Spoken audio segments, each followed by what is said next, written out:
আসসালামু আলাইকুম। সবাই কেমন আছেন? আশা করি সবাই ভালো আছেন। আলহামদুলিল্লাহ আমিও ভালো। আজ ছিল আমাদের বিবাহবার্ষিক। আজ সারাদিন অনেক বৃষ্টি হয়েছে। বিকাল ধরে বেরোবো করতে করতে এখন রাত ৮টা বেজে গেছে। বৃষ্টিই থামে না। এখন যা হোক একটু কমছে।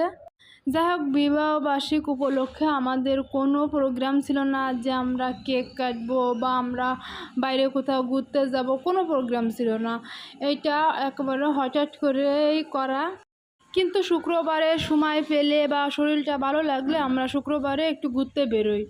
এই জন্য বিকাল ধরেই ঘুরতে বেরোতে যেতে চাচ্ছিলাম, কিন্তু আমাদের বাইরে যে কেক কাটবে এরকম ধরনের কোনো প্রোগ্রাম ছিল না। এখন রাত ৮টার সময় বেরোইছি যে কোথায় যাব। ওর বাবা বলছে চলো, যে এখন তো সব বৃষ্টি হচ্ছে, তারপরে সব মার্কেট টার্কেট বন্ধ, তাহলে আমরা একটু আমি রোড দিয়েই গাড়ি চালাই, তোমরা গাড়ির ভিতর থাকো, ঘোরো, এই আসলে আর একটা জিনিস বলতে ভুলে গেলাম যে আমার ছেলেরা এখন বড় হয়েছে। ওরা খুবই আমাদের বিবাহবার্ষিক বা বাবার বার্থডে, আমার বার্থডে বা ওদের বার্থডে নিয়ে খুবই ওদের মাথা ব্যথা। কবে কার বার্থডে আসবে, কবে কারে উইশ করবে, এইগুলো নিয়ে ওদের খুবই মাথায় ব্যথা। আমার ছোটো ছেলে খালি দিন গোনে যে যদি আমাদের কোনো মাসে কারোর বার্থডে থাকে, ওই তারিখটা কবে আসবে। ও খুবই এটা নিয়ে। বৃহস্পতিবার রাতে আমার ছোটো ছেলের বাবারে ফোন দিয়ে বলতেছে, বাবা কালকে তো তোমাদের ম্যারেজ ডে, তা তুমি আমরে কী গিফট দিবা? ও বাবা বলে, বাবা আমার মাথায় অনেক প্রেশার, মাসের শেষ কাজ, আমি বাসা আসি পরে এগুলো নিয়ে আলাপ করবো, তুমি এখন রাখো না, তুমি বলো আম্মুকে তুমি কী গিফট দিবা। এটা দেখে বড় ছেলেও লাগিয়েছে আম্মুরে কিছু গিফট দেওয়া লাগবেই। আসলে ওরা তো ছোটো মানুষ, ওরা সব কিছু আসলে বোঝে না। আমরা পারিবারিক ব্যাপার অনেক সময় অনেক কথা ওদের সামনে বলিও না। এখন আমি আমার দুই ছেলেরে বলতেছি, তোমরা দুই ভাই আমাকে কী দিবা? এখন বলে এইটা তো সারপ্রাইজ, এই গিফটের কথা বলা যাবে না, সারপ্রাইজই থেকে যাক, তোমাদের আমি দেবো। দুই ভাই খালি দেখতেছি কানাকানি করে কি বলতেছে, এর কানেও বলছে ওর কানেও বলছে, কিন্তু আমাকে বলে না। এবার যে দেখি বাবার কানে যে বলছে, তার বাবাকেও শেয়ার রাখিছে, বাবার কাছে টাকা নিয়ে ও কিছু চকলেট কিনবে, এই জন্য বাবাকেও শেয়ার রাখলো। আমরা বাইরে ঘুরতে ঘুরতে যখন টেস্টির সামনে থেকে যাচ্ছি, তখন আমার বড় ছেলে বলে, বাবা তুমি এই জায়গাতে একটা কেক নাও, আর পাশে তো কেএফসি আছে, তা নাহলে কাশিবা আছে, ওই জায়গায় যে তোমরা কেকটা কাটো, তাহলে সবাই আনন্দ পাবো। এখন ওর বাবা আমার কাছে জিজ্ঞেস করে, তুমি কি বলো? আমি বলছি, আমার বলার কিছু নেই, তোমার যেটা ইচ্ছা সেটা করো, কিন্তু আমি কাশিবাইতে যেতে রাজি না। কেননা আমি কাশিবাই আমার খুবই এখন অপছন্দ, কিন্তু আগে খুবই পছন্দ ছিল। আগে আমি অনেক কাশি খাওয়ার জন্য আমার বাবারে বিরক্ত করতাম বা কিছু কিন্তু এখন আমি ইদানিং হয়েছে কি, আমি মুঠে কাশি খেতে পারতেছি না। আমি বলি, তুমি যদি কেএফসিতেও যাও তাহলে আমি রাজি, তা নাহলে আমি রাজি না। ওর বাবা বলতেছে, কেএফসিতে তো রাইস আইটেম কিছু পাওয়া যাবে না, এই জায়গায় তো জাস্ট চিকেন এগুলো। তো আমি বলছি, আচ্ছা ঠিক আছে, আমরা তাহলে এইগুলোই খাই, কেকটা কাটি, শেষ। যাই হোক, আমাদের কেএফসিতে বসায় রেখে পাশে ফুল মার্কেট ছিল, ওর বাবা ওই জায়গা থেকে একটা ফুলের তোড়া নিয়ে আসলো, একটা কেক আনলো, আর আমরা তো অনেকগুলো চিকেন অর্ডার দিয়েছিলাম।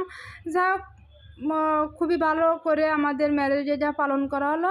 খুব ভালো করে বলতে, যেহেতু আমাদের কোনো প্রোগ্রাম ছিল না, দ্বিতীয়ত মাসের শেষ, সবাই তো জানে যে মাসের শেষের দিকে অফিসও অনেক প্যারা যায়। আসলে 11 বছর শুনতে হয়তো অনেক বছর মনে হচ্ছে, কিন্তু আমার কাছে মনে হচ্ছে আমার তো সেদিন মাত্র বিয়ে হলো, কিন্তু এর ভিতরে 11টা বছর পার হয়ে গেল, প্রায় এক যুগ। আর এক বছর পরে এক যুগ হয়ে যাবে। আলহামদুলিল্লাহ, 11টি বছর খুব সুন্দরভাবে দুইজন সুখে দুঃখে, হাসি খুশি কান্না আনন্দ সব কিছু মিলে 11টি বছর কাটালাম। আল্লাহর কাছে সবসময়ের জন্য বলি যে আমরা দুজন যতদিনই বাঁচি যেন এইভাবেই থাকি। আল্লাহর কাছে আমি এর থেকে কিছু চাই না, দামি বাড়ি গাড়ি টাকা পয়সা, আমার ধন সম্পদ কোনোটার দরকার নেই, আমরা দুজন যেন এভাবেই থাকতে পারি। আলহামদুলিল্লাহ, আল্লাহর কাছে লক্ষ কোটি শুকরিয়া, অনেক ভাগ্য করে এরকম একটা মানুষ আমার জীবনে আমি পেয়েছি। যাই হোক, আমার তো 11 বছর বিয়ে হয়েছে, আমার বড় ছেলের বয়স এই 10 বছর, ছোটো ছেলের বয়স এই 8 বছর। মাশাল্লাহ, ওরা দুই ভাইও দেখতে দেখতে বড় হয়ে যাচ্ছে। আসলে আমি যদি আমার স্বামীর প্রশংসা করি বা খাতা কলমে লিখি, প্রশংসা করলেও কোনো দিন শেষ হবে না, লিখেও কোনো দিন শেষ হবে না। মানে ওর মতন একটা মানুষ পাওয়া অনেক ভাগ্যর ব্যাপার। আমার মাঝে মাঝে নিজের কাছে নিজেরই মনে হয় যে মনে হয় আমি অনেক ভাগ্য নিয়ে জন্মাইছি, এই জন্য আমার জীবনে আল্লাহ তাআলা এরকম একটা মানুষ আমাকে দিয়েছে।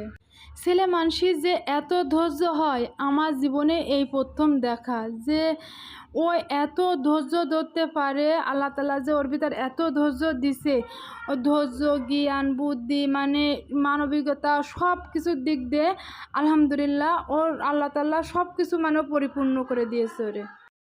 আসলে একটা কথা আমি বলি যে স্বামী স্ত্রী দুজন যখন বিয়ে হয়, দুজন চলাপথে কিন্তু অনেক ঝামেলা হয়, যেটা ফ্যামিলির দিক দিয়ে হোক বা নিজেদের মধ্যে হোক, কিছু না কিছু ঝামেলা একটু হবেই।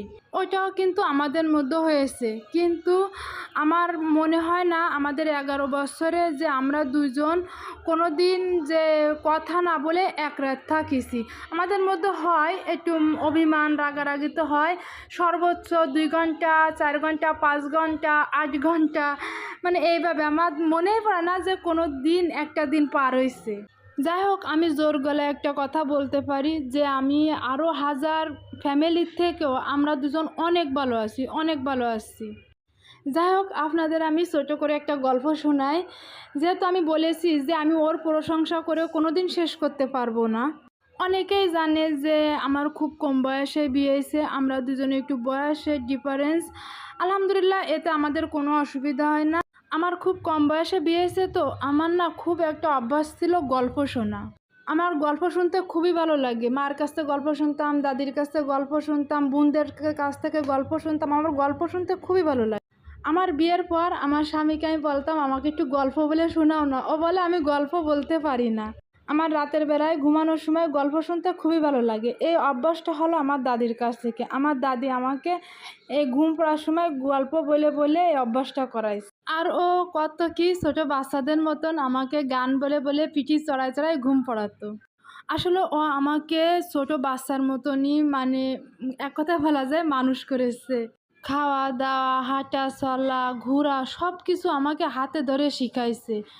আপনাদের আমি গল্প দিয়ে শোনাবো অন্য একদিন। আসলে এটা একদিনে গল্প দিয়ে তো আর শেষ হবে না, একটু একটু করে একদিন আমি শোনাবো। সবাই ভালো থাকবেন। আল্লাহ হাফেজ।